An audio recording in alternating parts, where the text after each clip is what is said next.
Hoje nós vamos falar, irmãos, sobre uma igreja ou um movimento que talvez seja um dos movimentos mais influentes no meio evangélico de hoje, certo?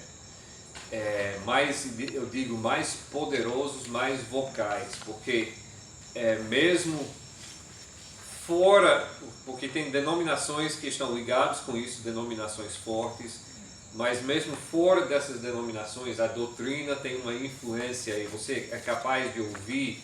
Eu já estive em igrejas batistas, não batistas regulares, graças a Deus, mas em outras igrejas batistas de outros movimentos, onde eu escuto esse tipo de pregação, né?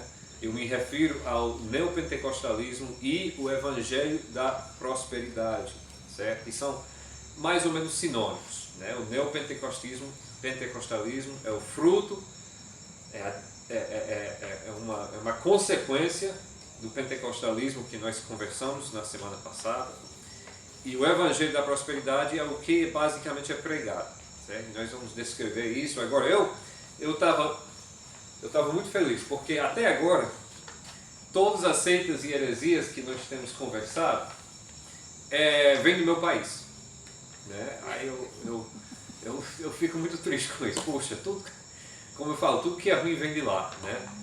Aí eu penso, não, tudo bem, mas esse evangelho da prosperidade, embora que haja isso nos Estados Unidos, cresceu aqui no Brasil sozinho, ou eu pensava, né? Mas depois eu fui pesquisar e descobri que não, mas que o grande inovador e o grande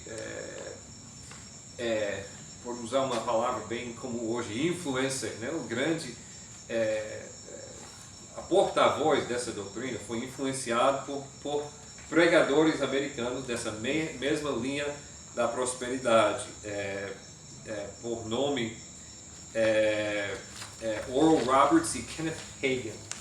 E esses são dois pregadores que você pode buscar no Google sobre eles.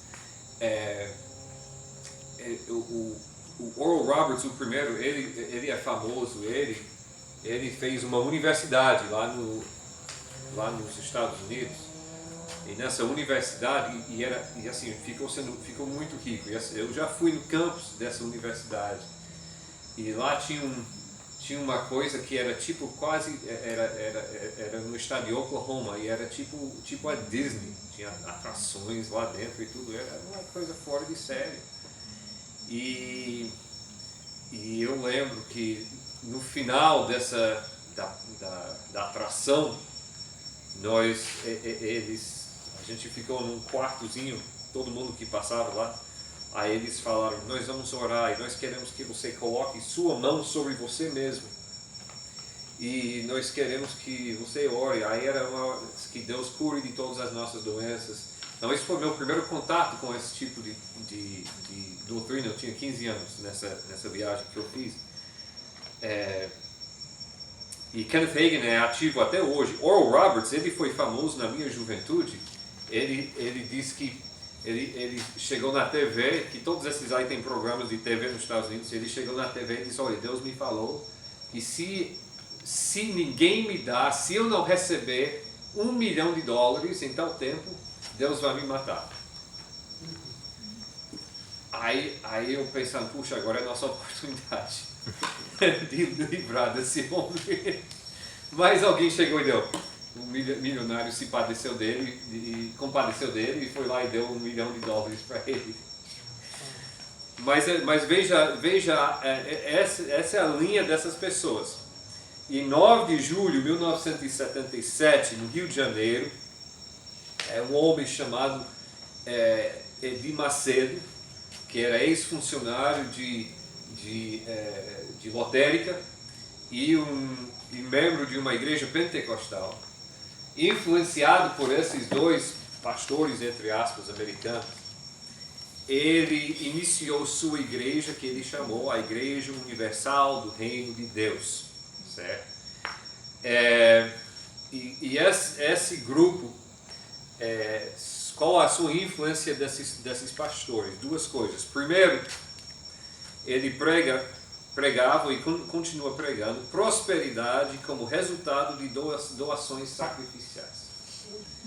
Então, você quer que Deus te ajude em alguma coisa, você quer, por exemplo, você tem uma doença e quer ser curada, então o jeito é dar dinheiro para a Igreja Universal do Reino de Deus. Você quer um emprego, então você tem que fazer o seu sacrifício primeiro. Você quer uma namorada, você tem que fazer o seu sacrifício primeiro, né? Todas essas coisas, e é uma versão, e nós vamos falar muito dessa palavra hoje, a palavra transacional, ou seja, meu relacionamento com Deus é uma transação, é um negócio. Eu quero uma coisa de Deus, então eu vou desembolsar um dinheiro e Deus promete me dar essa coisa, certo? Então é uma transação. E Macedo é esse aqui, né? Como? É? É esse aí. Que aparece na televisão. E a outra, sempre. E a outra é uma questão de guerra, o conceito deles de guerra espiritual, certo? E você olha o culto dele e eles pregam que toda doença é um demônio, ou se não toda, então quase toda doença é um demônio. Então se você dá dinheiro suficiente e chegar no culto deles, onde eles vão orar e tirar esse demônio de você, você vai ficar melhor, né? E eu lembro, quando eu vim para o Brasil, nos anos 90, eu via grandes estádios se enchendo de gente, né? E pessoas sendo, entre aspas, curadas, e os pastores lá da Universal dizendo, se você usa óculos, jogue seus óculos no meio, porque Deus vai curar a sua visão, né? Deus vai curar isso. E é engraçado, se você olhar bem essa foto aqui, o Edir Macedo, ele usa óculos, né? E um dia um jornalista cobrou isso dele, né? Mas o senhor fala isso, mas você usa óculos. E a resposta dele foi mais ou menos isso, se eu estou lembrado corretamente. Ele diz, olha, Deus pode, assim, eu não tenho fé suficiente, mas você pode ter. Foi a resposta dele. Então, em 1977, a Igreja Universal do Reino de Deus é fundada por Edir Macedo. Em 1980, um dos cofundadores desse movimento, dessa igreja, a Igreja Universal do Reino de Deus, sai da Universal e funda sua própria igreja, que se chama Igreja Internacional da Graça de Deus, que nós conhecemos, né? O R.R. Soares. São da mesma linha, são clones, basicamente. Em 1989, a Igreja Universal do Reino de Deus compra a TV Record por 45 milhões de reais. Agora, esse foi um golpe de mestre. Por quê? Porque dava para Edir Macedo um canal onde ele poderia, naquela época forte, antes da internet, antes de tudo, um canal forte onde ele podia propagar suas teologias, sua igreja, mas ao mesmo tempo, e presta atenção o que ele fez, porque nós temos uma ideia errada que a Record pertence à Universal. Não pertence, são duas organizações diferentes. E assim, um pastor, por lei, na verdade, é limitado em quanto ele pode receber de uma organização sem fins lucrativos, tipo a igreja, né? Ele não pode receber, tem limites. Então, Edir Macedo, ele faz o quê? Ele compra e a Record fica em nome dele, ou da organização dele, mas não da igreja. Aí ele pega, e aqueles horários de madrugada, que são horários que qualquer outra emissora vende barato, porque tem pouca gente assistindo nesse horário, né? Ele vende para a Universal a preço de ouro, que ele é o dono da Universal. Então ele compra esses horários da Record a preço de ouro. E então é a Universal, através das ofertas dos fiéis, pagando muito caro para usar a Record, que é do Edir Macedo. Então a Igreja Universal, que é do Edir Macedo, através das doações dos fiéis, paga para o Universal a preço de ouro, que é do Edir Macedo. A jogada de mestre. E onde é que esse dinheiro é uma jogada de mestre. E tem outra palavra para isso. Isso se chama lavagem de dinheiro, sabe? E onde é que esse dinheiro cai? Olha, se você olhar um pouco mais para baixo, Isso não chega lá não, né? em 2013, a riqueza pessoal, eu escrevi errado aqui, a riqueza pessoal de Edir Macedo chega a 1 bilhão de reais. 1 bilhão de reais. Isso é muito dinheiro. Muito dinheiro. Isso é pessoal. E é por causa dessa jogada, em grande parte por causa dessa jogada que ele fez. Então, na década de 80, eles começam a investir em templos. Aí eles constroem templos em quase todos os centros urbanos do Brasil. É difícil, até hoje é difícil você entrar numa cidadezinha que não tenha pelo menos uma igreja universal do Reino de Deus, né? Um templo da Universal. Nas décadas de 90, eles começam uma expansão mundial, internacional. E para onde você vai agora? Agora a gente não viu agora na Europa, mas eu sei que existe na Europa.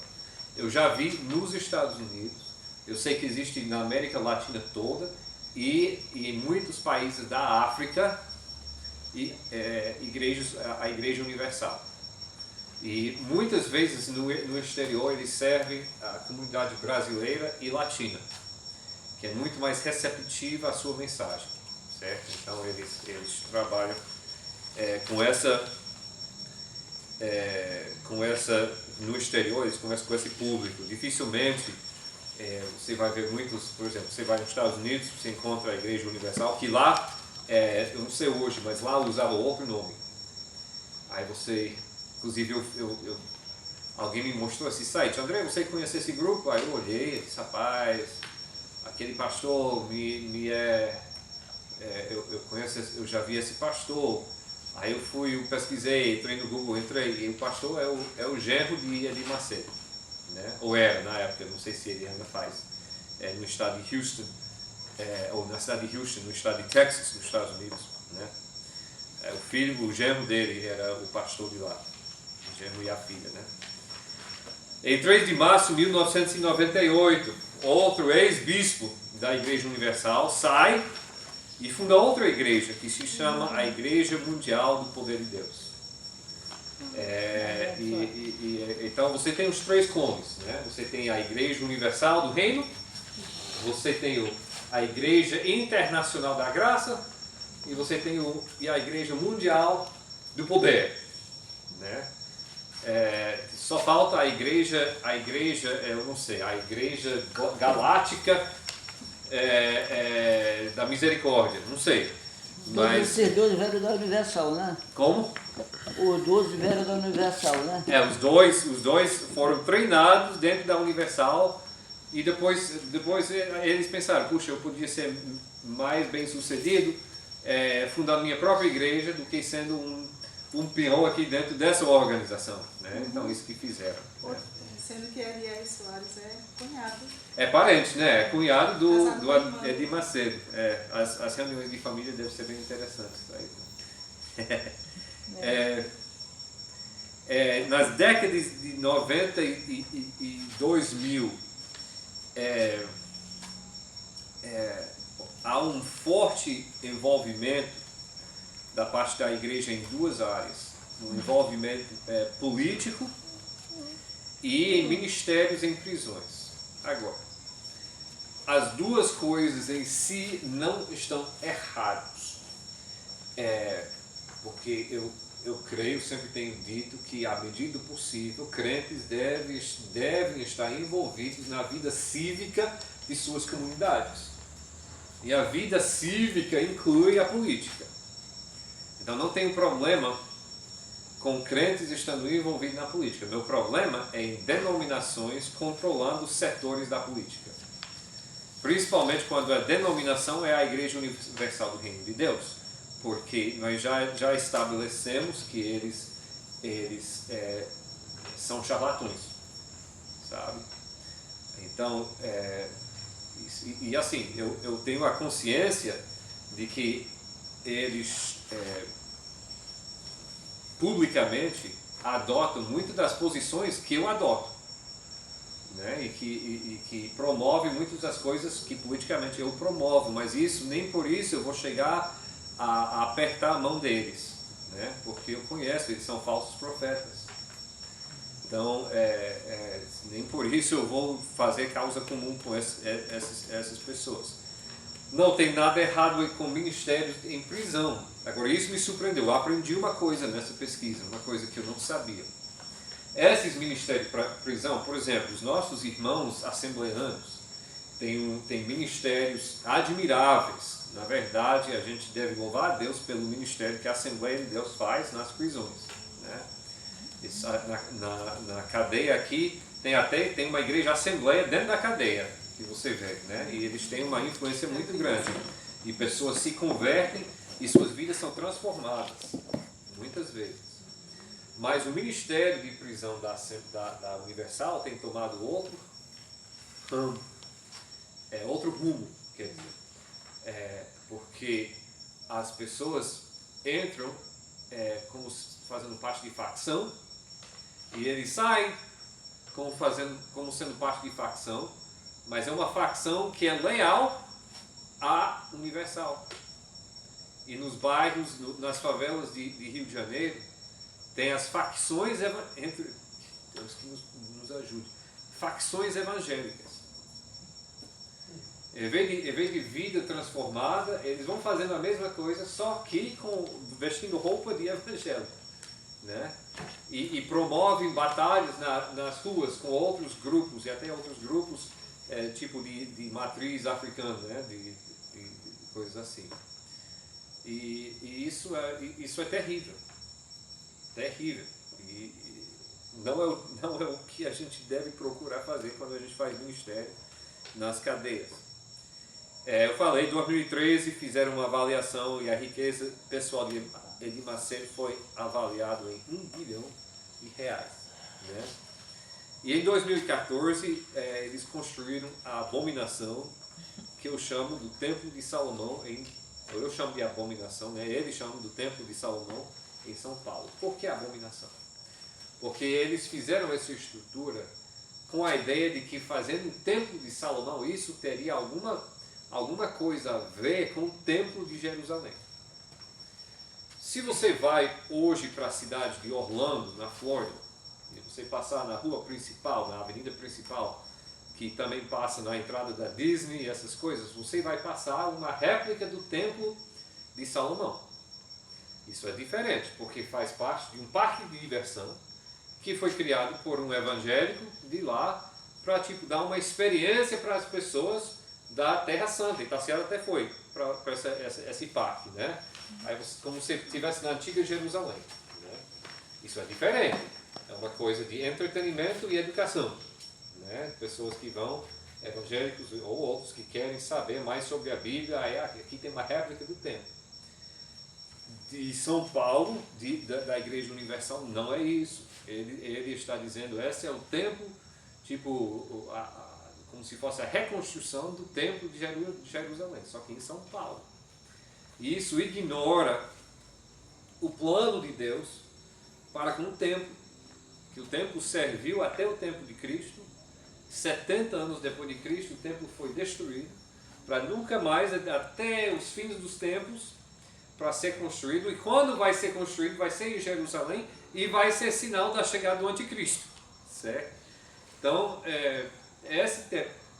não existe propósito nenhum, a não ser lavagem de dinheiro e o ego enorme em construir o templo ali. Eu vejo que o Edir Macedo, tenho assistido uns vídeos dele pregando nesse templo e usando roupa judaica e todas essas coisas.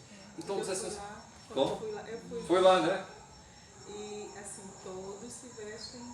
como se fosse naquela época de Moisés. E eu vi ele. É muito interessante para estudo, mas realmente é uma coisa que eles incorporam mesmo. Eu vi ele de barba, que era uma novidade para mim, mas de barba longa. Você já é recepcionado pelas pessoas vestidas como, por exemplo, tem, e você vê tudo lá, sacerdote. Como se fosse um museu, né? Uma coisa assim. Como Se fosse só isso, eu dava o mesmo valor que eu dou lá para a coisa de Orlando.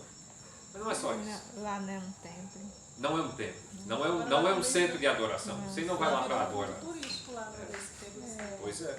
Viagem. E as pessoas, eu vi, por exemplo, eu vi a presidente, na época era a presidente Dilma, assistindo o culto lá, prestigiando, eu acho que prestigiando a abertura. Silvio Santos também já viu. Silvio Santos, que é judeu, que era judeu, né? E outras coisas. Então, e eu falo que isso é da prepotência, a ideia de prepotência. Eu vou te dar um exemplo de prepotência, e isso, toda semana eu coloco no início da nossa apostila só essa lembrança. Para perguntar sobre esses grupos, o que faz com Cristo, o que faz com o Evangelho. E número 3, o que faz com as Escrituras. Eu assisti essa pregação, e essa pregação você encontra no YouTube. E Edir Macedo está pregando sobre João capítulo 2 e o casamento de Canaã. E Edir Macedo chega e diz, olha, agora aqui eu preciso dizer que eu discordo com Jesus Cristo. Ele diz, porque se fosse eu, o meu primeiro milagre teria sido algo que ajudasse as pessoas, né? Alimentasse os pobres, ou curasse R$1 bilhão. uma doença. Como? Com R$1 bilhão não ajuda ninguém. Ele podia fazer muita coisa com R$1 bilhão. Ele vendia só uma de suas mansões em Miami e já ajudava muito, né? Ele podia comprar aquele terreno lá de R$1 milhão tranquilo.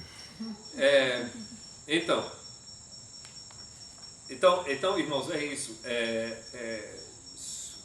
Nós estamos tratando de pessoas que estão usando o Evangelho para a sua própria ganância, certo? Eu não sou da linha que diz que pastor tem que ser pobre, né? Inclusive eu reajo muito bem. Eu conheço igrejas, não, nós precisamos manter nosso pastor pobre. Não faça isso, não faça isso. Você quer fazer que os filhos do pastor se revoltam, e se revoltam mesmo, então tenha essa atitude com o seu pastor. Então, à medida que a igreja tenha condições, alimenta bem seu pastor, paguem bem seu pastor, para que ele não esteja preocupado em onde vem sua próxima refeição, para que ele possa ministrar as necessidades dos irmãos. Alimente bem, paguem bem seu pastor, quando nós estamos aqui pagando um pastor, né? Mas ao mesmo tempo, o que nós vemos aqui da parte desses pastores e bispos então é uma ganância sobre modo. E cada um de nós talvez tenha histórias. Eu sei que Itaciara conhece pessoas, eu conheço pessoas por exemplo, alguém recebe de Deus um dinheiro inesperado e vai para a Igreja Universal. O que eu faço com esse dinheiro? Se você dá todo esse dinheiro para a igreja, Deus vai te dar 7 vezes. Deus nunca promete isso. É ganância. Então eles dão esse dinheiro. Foi Taciara que me falou do caso de um homem que ganhou, não sei se ganhou presente de Deus ou ganhou pelo seu próprio esforço, que também é presente de Deus. Mas ganhou um dinheiro, estava investindo, e sem ele saber, a esposa, querendo ajudar, pegou e deu tudo para a Universal. Foi verdade. E assim, todos nós temos histórias desse tipo. E o problema é que isso causa, irmãos, porque aqui prega uma mensagem que a Bíblia nunca prega, e a gente vai olhar isso agora, e isso causa desilusão. Porque muita gente que vai dizer, eu já fui crente, o que eles querem dizer? Eu já fui em uma dessas igrejas, eu dei o meu dízimo como fiel, Deus não me deu aquilo que eu estava desejando, então caí fora. Muitas vezes. Certo? Muitas vezes isso acontece. Então, qual é o problema? São muitos, mas eu vou focalizar só em 3 aqui. Primeiro, o que nós temos é um materialismo com roupa cristã. Materialismo com roupa cristã. Veja Mateus 6, 19 a 21. Não ajunteis tesouros na terra, onde a traça e a ferrugem todo consomem, e onde os ladrões minam e roubam. Mas ajuntai tesouros no céu, onde nem a traça nem a ferrugem consomem, e onde os ladrões não minam nem roubam.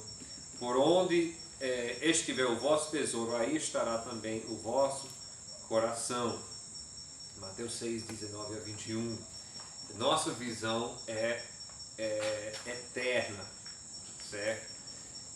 E a visão da nossa igreja é eterna. Então, o dinheiro que nós temos, claro que nós queremos uma infraestrutura melhor, mas por que nós queremos essa infraestrutura melhor? Para investir na eternidade, não para construir nosso pequeno império aqui, não para que nosso pastor tenha R$1 bilhão. Se de repente R$1 bilhão caísse no meu colo, eu estaria assim, ok, então, como é que eu posso me tirar a maior parte disso aí para ajudar missões e ajudar aqui, ajudar lá, sem estragar, né? Porque, poxa vida, é por isso que nós estamos aqui, né? Eu falei antes, vou colocar aqui de novo a ideia de uma fé transacional, toma lá de cá, né? A ideia de que uma mão lava a outra, eu vou lavar a mão de Deus, eu vou lavar a mão de Deus e Deus vai me dar, né? Vai lavar minha mão, Deus vai me dar aquilo que eu quero. Existe uma palavra para isso, a gente vê na palavra de Deus, é simonia. Ou seja, a ideia é que eu posso pagar em dinheiro para receber um benefício de Deus, né? Tem esse nome por causa de um sujeito chamado Simão, no livro de Atos. A gente lê em Atos 18, Atos 8, capítulo 18. Atos capítulo 18. Eu vou acertar ainda hoje. Atos 8, versículo 18 a 20. E Simão, vendo que pela imposição das mãos dos apóstolos era dado o Espírito Santo, foi no início da igreja, os apóstolos estavam fundando a igreja e transmitindo o Espírito Santo da mesma forma em Pentecostes, certo? Simão olha isso, ele chega e diz, e lhes ofereceu dinheiro, dizendo, dai-me também a mim esse poder, para que aquele sobre quem eu puser as mãos receba o Espírito Santo. Simão, ele vê uma forma de ganhar dinheiro com isso. Eu vou transmitir o Espírito Santo e eu vou ficar rico. Eu vou cobrar as pessoas, né? Então eu vou fazer esse pequeno investimento, vou contribuir para o ministério dos apóstolos, né? Isso é muito comum, essa ideia transacional. Isso é herança da fé católica, onde se você quer ganhar favor com Deus, você faz tantas obras e diz o rosário e dá o dízimo e faz todas essas coisas e Deus vai te abençoar. E isso é como funciona as religiões de matriz africana. E se você quer uma coisa, você faz o quê? Você faz uma oferenda, né? Oferenda, né? Você faz um despacho, você faz uma oferta para os deuses lá, né? E a gente passa e vê as garrafas e as galinhas mortas e tudo. É isso, né? Comprando favor. Deus não funciona desse jeito. O Deus do universo não funciona desse jeito. Na verdade, a transação que precisava ser feita já foi feita na pessoa de quem? Na pessoa de Jesus Cristo. E isso é outra questão. Você vê essa fé transacional, mas você não vê pregado nessas igrejas o Evangelho. Você pode ir até no site deles e eles colocam no site deles, você pensa, puxa, não, eles creem no Evangelho.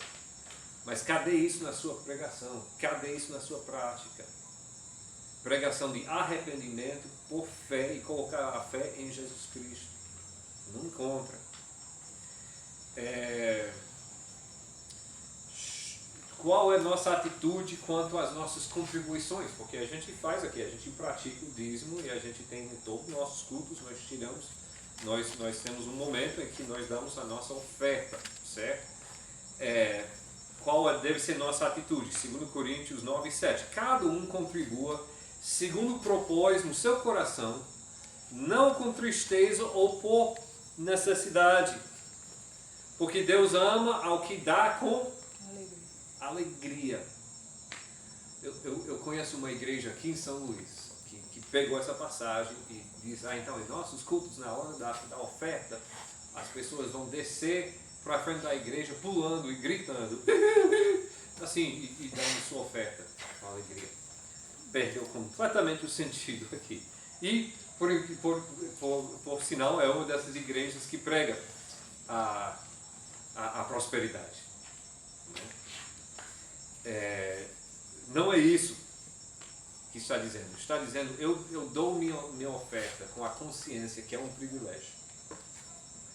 Que é a consciência que já dá uma oferta, é um privilégio, independente de que Deus vai fazer por mim ou não. Porque na verdade, o mais importante que Deus poderia fazer para mim, Ele já fez, que é a minha salvação. Isso já foi feito. Minha graça te basta. Como? Minha graça te basta. A minha graça te basta. Então, depois disso, tudo que eu tenho é lucro, é bônus. Então, quando eu chego e dou minha oferta, e eu tenho consciência, todo mês, quando eu dou minha oferta, eu tenho consciência, rapaz, comparado com Deus, já me deu, isso é pouco. Isso é pouca coisa. E se eu posso expandir isso um pouco, quando a gente pensa no serviço que a gente faz na igreja. Olha, às vezes a gente pensa que minha frequência na igreja, eu estou fazendo um favor para Deus. Não, minha frequência na igreja é um privilégio, é o mínimo que eu posso fazer. Meu serviço, se eu estou servindo, eu estou fazendo um favor para Deus. Muito pelo contrário, Deus está me dando privilégio. E se falta serviço na igreja, é porque nós, na igreja, temos perdido a noção de que isso é um privilégio. E nós temos engolido essa ideia de materialismo, mesmo não sendo da Universal. Por final, quero tratar dessa distorção da realidade no mundo espiritual. Eu coloquei distorção porque eu quero ser muito claro. O mundo espiritual existe, certo? Existem anjos, existem demônios, existem todas essas coisas. E Deus, assim, está acontecendo isso. A Bíblia, é claro. Uma série que eu quero fazer no futuro é sobre isso. Vai ser sobre o mundo espiritual. Eu estou preparando algumas séries lá para frente. Depois disso aqui, um em Provérbios e um sobre o mundo espiritual que nós vivemos, né? E o que está acontecendo e qual é o propósito de Deus nisso aí. Isso estou estudando, não estou preparado para dar isso, mas o mundo espiritual é real, mas o exagero deles é que eles pegam a realidade desse mundo espiritual e começam a colocar a culpa de todos os nossos problemas em um demônio. Se você está tendo um problema com o pecado, é demônio. Eu não tiro que poderia estar tendo alguma influência demoníaca, mas quando a Bíblia se responsabiliza alguém para o pecado, é quem? Quem é responsável pelo meu pecado? Eu. Estou ocupando um demônio. E a outra coisa, isso é muito sutil e muito ruim, que eles fazem, é que se você está doente, é porque você tem um demônio. E o certo é curar, é tirar esse demônio e ir para os cultos dele, que cada vez mais parece o culto de Umbanda, né? Onde eles fazem esses exorcismos em massa e é para sair, eles chamam pessoas para frente, né? E isso não está certo. Quando nós estudamos o livro de Tiago, No final do livro de Tiago, os irmãos lembram, nós estudamos a forma equilibrada que a gente lida com os problemas de doença física. Doença física pode ter uma causa espiritual, mas não é uma questão de demônio, pode ser uma questão de desobediência, né? E isso sim a gente deve confessar e talvez isso resolva o nosso problema. Eu coloquei aqui 1 Timóteo 5:23, por quê? Nesse capítulo a gente entende pelo contexto, é o apóstolo Paulo escrevendo para o seu amigo Timóteo. E Timóteo, pelo contexto, está tendo problemas de estômago. E o que o apóstolo Paulo não faz aqui é repreender o demônio que está causando esse problema. Ele diz, não bebas mais água só, mas usa de um pouco de vinho, por causa do teu estômago. Usando, se a gente fosse colocar nos termos de hoje, ele estaria dizendo, tome um remédio. Tome um remédio. Você está doente, tome um remédio. Certo? E não repreende nenhum demônio do estômago. Ele tome um remédio. Eu quero terminar. Por que eu estou tão preocupado? Preocupado não é a palavra. Por que eu enfatizo tanto esse grupo? Primeiro porque eu estive conversando com o irmão Wanderson e outra pessoa, acho que, eu não sei, talvez um de vocês, eu não lembro, domingo pela manhã. E alguém citou e disse que foi 25% da nação é evangélica. Foi a senhora, né? 26. 26%. Quase 27. O irmão Mano disse que ele não sabia se A pesquisa que eu olhei hoje indica que mais que a metade desse 26% é neopentecostal. Ou seja, é dessa linha. Mas, irmãos, e a gente fala evangelho da prosperidade, na verdade isso não tem nada a ver com o evangelho. O evangelho é as boas notícias da salvação. Se essa religião materialista deles não tem nada a ver com o evangelho que nós pregamos. Então, se a gente pegar estreitamente qual é as pessoas que creem no evangelho, a porcentagem de evangélicos é bem menor nesse país. Eu tenho um amigo que diz que um colega missionário que tem muito mais anos de ministério no Brasil que eu. Aí ele disse que quando eu cheguei no Brasil, nosso ministério era para os católicos. E nós evangelizamos os católicos. Diz, hoje nós estamos evangelizando os evangélicos, que perderam o evangelho, de perdão por fé em Jesus Cristo, pela graça, né? Perderam essa noção. E eu quero que vocês entendam a malvadeza da mensagem que é pregada. Porque eles pregam, se você dá isso, Deus vai te dar, né? Então a pessoa vai te abençoar de alguma forma. Então a pessoa chega e dá uma oferta grande, pega e até se empobrece para dar a oferta para a igreja, né? E como Deus nunca tem prometido isso, a bênção que a pessoa quer receber muitas vezes não aparece. Né? Aí a pessoa eita e vai para o pastor, eu dei isso e... Aí qual a resposta deles? Então você talvez fez isso, mas você faltou fé. Você faltou fé. Ou você fez tudo isso, mas faltou só um pouco mais. Inclusive eu peguei uma mensagem dele, de Edir Macedo, onde ele diz, olha, você fez isso, mas não recebeu sua bênção. Por quê? Porque faltou só um pouco mais. Só um pouco mais. E assim, essa tirania de só um pouco mais, só um pouco mais, só um pouco mais. Quando o crente que entende o Evangelho diz que Cristo já fez tudo. Cristo já fez tudo. Né? E nós descansamos nele por causa disso. Então, meus irmãos, eu espero que isso tenha sido informativo e que a gente entende através disso a seriedade dessa questão, né?